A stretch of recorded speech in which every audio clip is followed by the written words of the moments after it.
Hi friends, ಎಲ್ಲರಿಗೂ ನಮಸ್ಕಾರ. Welcome to my channel. ಇವತ್ತು ತುಂಬಾ ಟೇಸ್ಟಿಯಾಗಿ ತಿಸ್ರಿ ಸುಕ್ಕ ಹೇಗೆ ಮಾಡೋದು ಅಂತ ತೋರಿಸ್ಕೊಡ್ತಾ ಇದ್ದೀನಿ. ಗೋವಾ ಸ್ಪೆಷಲಾಗಿ ಗೋವಾ ಸ್ಟೈಲ್ನಲ್ಲಿ ತಿಸ್ರಿ ಆ್ಯಂಡ್ ಕ್ಲ್ಯಾಮ್ಸ್ ಅಂತ ಕರೀತಾರೆ. ಕ್ಲ್ಯಾಮ್ಸ್ ಅಥವಾ ತಿಸ್ರಿಯೋ ತಿಸ್ರಿ ಅಂಚೆ ಒಬ್ಬೊಬ್ಬರು ಒಂದೊಂದು ರೀತಿಯಲ್ಲಿ ಹೆಸರನ್ನು ಕರೀತಾರೆ.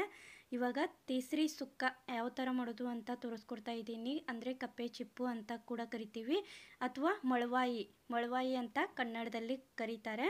ನೋಡಿ, ಮೊಳವಾಯಿ ಅಂದರೆ ಈ ಥರ ಇರುತ್ತೆ. ನೋಡಿ, ಇವಾಗ ಇನ್ನೂ ಇದನ್ನು ಕ್ಲೀನ್ ಮಾಡಿಲ್ಲ. ಈ ಥರ ಕಪ್ಪೆ ಚಿಪ್ ಥರನೇ ಇರುತ್ತೆ. ತುಂಬಾ ಟೇಸ್ಟಿಯಾಗಿ ಚೆನ್ನಾಗಿರುತ್ತೆ. ಇವಾಗ ಸ್ವಲ್ಪ ನೀರು ಹಾಕೊಂಡ್ಬಿಟ್ರೆ ಎಲ್ಲವೂ ಚೆನ್ನಾಗಿ ಬಾಯಿ ಬಿಟ್ಕೊಳ್ಳುತ್ತೆ. ನೋಡಿ, ಇವಾಗ ಇದು ಕೂಡ ಸಣ್ಣದಾಗಿ ಓಪನ್ ಆಗ್ತಾ ಇದೆ. ನೋಡಿ ಈ ಥರ ಇರುತ್ತೆ. ಇವಾಗ ಕ್ಲೀನ್ ಮಾಡಿರೋದು ಕೂಡ ತೋರಿಸ್ತಾ ಇದ್ದೀನಿ. ತುಂಬಾ ಚೆನ್ನಾಗಿರುತ್ತೆ, ತುಂಬ ಟೇಸ್ಟಿಯಾಗಿ ಗೋವಾ ಸ್ಟೈಲ್ನಲ್ಲಿ ಕ್ಲ್ಯಾಮ್ಸ್ ಸುಕ್ಕ ಹೆಂಗೆ ಮಾಡೋದು ಅಂತ ನೋಡ್ಕೊಂಬರೋಣ.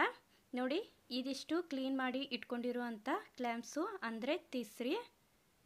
ನೋಡಿ, ಈ ಥರ ಇರುತ್ತೆ ಒಳಗಡೆ. ಮಾಡಲು ಬೇಕಾಗುವಂಥ ಸಾಮಗ್ರಿಗಳು: 2 ಈರುಳ್ಳಿ ತೊಗೊಂಡಿದ್ದೀನಿ ದೊಡ್ಡದಾಗಿರೋದು, ಸ್ವಲ್ಪ ಕೊತ್ತಂಬರಿ ಸೊಪ್ಪು, ಗರಂ ಮಸಾಲ, ಅರಿಶಿನ ಪುಡಿ, ಉಪ್ಪು, ಸ್ವಲ್ಪ ಹಸಿಮೆಣಸಿನ್ಕಾಯಿ, ಹಾಗೆ ಇದು ಬ್ಲ್ಯಾಕ್ ಕಲರ್ದು ಸೋಲ್ ಅಂತ ಸಿಗುತ್ತೆ. ಸ್ವಲ್ಪ ಹುಳಿಯಾಗಿರುತ್ತೆ. ನಾವು ಟೊಮೆಟೊ ಹಣ್ಣನ್ನು ಇದಕ್ಕೆ ಯೂಸ್ ಮಾಡೋಂಗಿಲ್ಲ.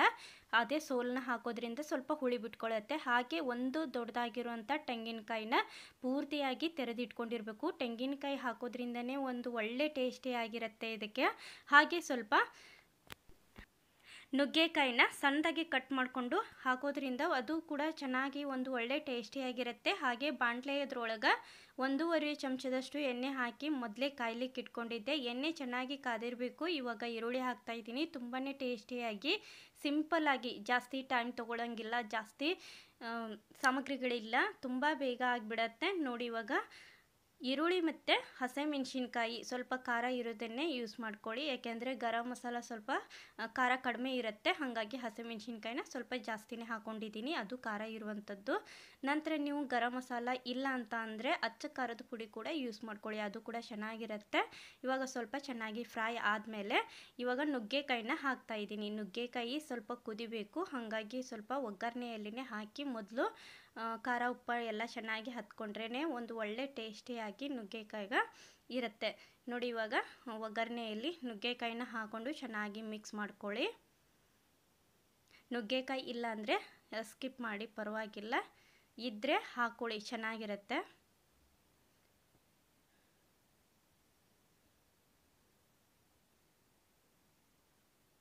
ಇವಾಗ ಕ್ಲೋಸ್ ಮಾಡಿ ಇಡಬೇಕು, ಅಂದರೆ ನುಗ್ಗೆಕಾಯಿ ಸ್ವಲ್ಪ ಕುದಿಬೇಕಲ್ವ, ಹಾಗಾಗಿ.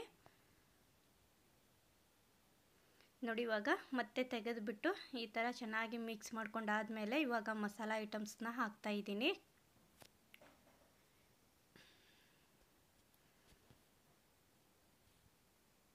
ನೋಡಿ, ಉಪ್ಪು, ಗರಂ ಮಸಾಲ, ಅರಿಶಿನ ಪುಡಿ. ಗರಂ ಮಸಾಲ ಇಲ್ಲ ಅಂದರೆ ಅಚ್ಚ ಖಾರದ ಪುಡಿನ ಹಾಕ್ಕೊಳ್ಳಿ. ಇದಿಷ್ಟು ಹಾಕ್ಕೊಂಡು ಚೆನ್ನಾಗಿ ಮಿಕ್ಸ್ ಮಾಡಿಕೊಂಡು ಸ್ವಲ್ಪ ನೀರು ಹಾಕ್ಕೊಂಡು ಸ್ವಲ್ಪ ನುಗ್ಗೆಕಾಯಿನ ಮೊದಲು ಕುದಿಸ್ಕೊಳ್ಬೇಕು. ನೋಡಿ, ಉಪ್ಪು ಖಾರ ಚೆನ್ನಾಗಿ ಹತ್ಕೊಂಡಿರುತ್ತೆ ನುಗ್ಗೆಕಾಯಿಗೆ, ಸಪ್ಪೆ ಹತ್ತಂಗಿಲ್ಲ ತಿನ್ನೋ ಟೈಮ್ದೊಳಗೆ. ನೋಡಿ, ಈ ಥರ ಚೆನ್ನಾಗಿ ಮಿಕ್ಸ್ ಮಾಡಿಕೊಂಡು ಸ್ವಲ್ಪ ನೀರು ಮತ್ತು ಕೊತ್ತಂಬರಿ ಸೊಪ್ಪನ್ನ ಹಾಕ್ಕೊಂಡು ಕ್ಲೋಸ್ ಮಾಡಿಡಿ.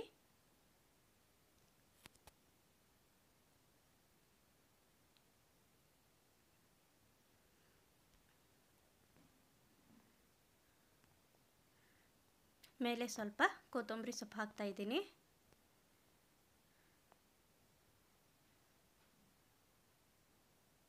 ನೋಡಿ, ಇವಾಗ ಸ್ವಲ್ಪ ನೀರು ಹಾಕ್ಕೊಂಡು ನುಗ್ಗೆಕಾಯಿನ ಕುದಿಸ್ಕೊಳ್ಬೇಕು.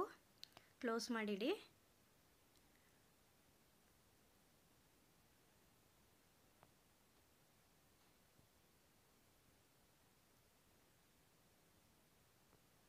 ತುಂಬಾ ಚೆನ್ನಾಗಿರುತ್ತೆ. ಈ ಥರ ನಾವು ಊಟಕ್ಕೆ ಸೈಡ್ ಡಿಶ್ ಆಗಿ ಅಥವಾ ಚಪಾತಿ, ರೊಟ್ಟಿ ಎಲ್ಲದರಲ್ಲಂತೂ ಸೂಪರ್ ಆಗಿರುತ್ತೆ. ನೋಡಿ, ಇವಾಗ ಕ್ಲೋಸ್ ಮಾಡಿ ಒಂದು 10 ನಿಮಿಷ ಕುದಿಸ್ಕೊಳ್ಬೇಕು. ಅಂದರೆ ನುಗ್ಗೆಕಾಯಿ ಸ್ವಲ್ಪ ಕುದ್ರೇ ಚೆನ್ನಾಗಿರುತ್ತೆ. ನೋಡಿ, ಇವಾಗ ನುಗ್ಗೆಕಾಯಿ ಕೂಡ ಚೆನ್ನಾಗಿ ಕುದ್ದಿದೆ. ಈ ಥರ ಚೆನ್ನಾಗಿ ಮಿಕ್ಸ್ ಮಾಡ್ಕೊಳ್ಳಿ.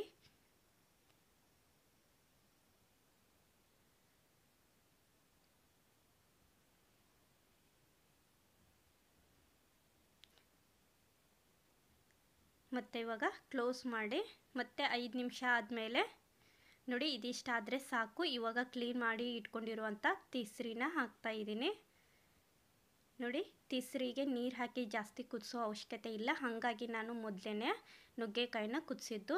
ನಂತರ ಇವಾಗ ತಿಸ್ರಿದ್ರೊಳಗೆ ಕ್ಲೀನ್ ಮಾಡುವಾಗ ಸ್ವಲ್ಪ ನೀರಿರುತ್ತಲ್ವ, ಅದಷ್ಟು ಇದ್ದರೆ ಸಾಕು. ಇವಾಗ ಚೆನ್ನಾಗಿ ಮಿಕ್ಸ್ ಮಾಡ್ಕೊಳ್ಳಿ. ಒಗ್ಗರಣೆಯಲ್ಲಿ ಹಾಕೊಂಡಾದ್ಮೇಲೆ ಚೆನ್ನಾಗಿ ಮಿಕ್ಸ್ ಮಾಡಿಕೊಂಡು ನಂತರ ಇಲ್ಲಿ ತೆರೆದಿಟ್ಕೊಂಡಿರುವಂಥ ಹಸಿ ಕೊಬ್ಬರಿ ಪುಡಿನ ಹಾಕ್ತಾಯಿದ್ದೀನಿ. ಮೇನ್ ಇರೋದು ಕೊಬ್ಬರಿ ಪುಡಿನೇ ಜಾಸ್ತಿನೇ ಹಾಕ್ಕೊಳ್ಬೇಕು ಇದಕ್ಕೆ, ಅಂದ್ರೇ ಒಂದು ಒಳ್ಳೆ ಟೇಸ್ಟಿಯಾಗಿರುತ್ತೆ. ಚಿಪ್ಪೆ ತುಂಬಿ ಎಲ್ಲ ಈ ಥರ ಗಟ್ಟಿಯಾಗಿ ಹತ್ಕೊಂಡಿರಬೇಕು, ಅಂದ್ರೇ ಒಂದು ಒಳ್ಳೆ ಟೇಸ್ಟಿಯಾಗಿರುತ್ತೆ ತಿಸ್ರಿಗೆ. ನಂತರ ನೋಡಿ ತೆರೆದಿಟ್ಕೊಂಡಿರುವಂಥ ಒಂದು ದೊಡ್ಡದಾಗಿರುವಂಥ ಕೊಬ್ಬರಿನ ಈ ಥರ ತೆರೆದಿಟ್ಕೊಂಡು ಹಾಕ್ತಾಯಿದ್ದೀನಿ. ಹಾಕ್ಕೊಂಡು ಚೆನ್ನಾಗಿ ಮಿಕ್ಸ್ ಮಾಡ್ಕೊಳ್ಳಿ. ಸ್ವಲ್ಪ ಕೊತ್ತಂಬರಿ ಸೊಪ್ಪನ್ನ ಹಾಕ್ಕೊಂಡು, ಜಾಸ್ತಿ ಟೈಮ್ ತೊಗೊಳಂಗಿಲ್ಲ, ತುಂಬಾ ಬೇಗ ಆಗಿಬಿಡತ್ತೆ ನೋಡಿ. ಇವಾಗ ಇದಿಷ್ಟು ಕೊತ್ತಂಬರಿ ಸೊಪ್ಪು ಹಾಕ್ಕೊಂಡು ಚೆನ್ನಾಗಿ ಮಿಕ್ಸ್ ಮಾಡ್ಕೊಳ್ಳಿ.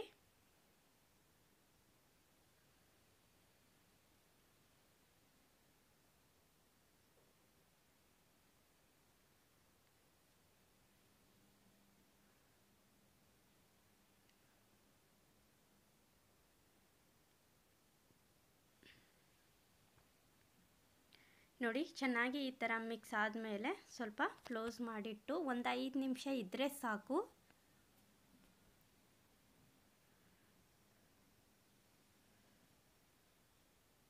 ನೋಡಿದ್ರಲ್ವ, ಇವಾಗ ಸೋಲನ್ನ ಹಾಕ್ತಾಯಿದ್ದೀನಿ. ಸೋಲ್ ಅಂತ ಅಂದರೆ ಸ್ವಲ್ಪ ಹುಳಿ ಇರುತ್ತೆ ಇದು, ಇಲ್ಲಾಂದರೆ ನೀವು ಒಂದು ಹುಳಿಯಾಗಿರುವಂಥ ಟೊಮೆಟೊ ಹಣ್ಣನ್ನು ಯೂಸ್ ಮಾಡ್ಕೊಳ್ಳಿ. ನಂತರ ಆ್ಯಕ್ಚುಲಿ ಇದಕ್ಕೆ ಟೊಮೆಟೊ ಹಣ್ಣನ್ನು ಹಾಕಬಾರ್ದು, ಈ ಥರ ಸೋಲನ್ನ ಹಾಕಿ ಮೇಲೆ ಸ್ವಲ್ಪ ಕೊತ್ತಂಬರಿ ಸೊಪ್ಪು ಹಾಕ್ಕೊಂಡು ಸ್ವಲ್ಪ ನೀರು ಹಾಕ್ಕೊಂಡು ಕ್ಲೋಸ್ ಮಾಡಿಟ್ಟಿದ್ದೀನಿ.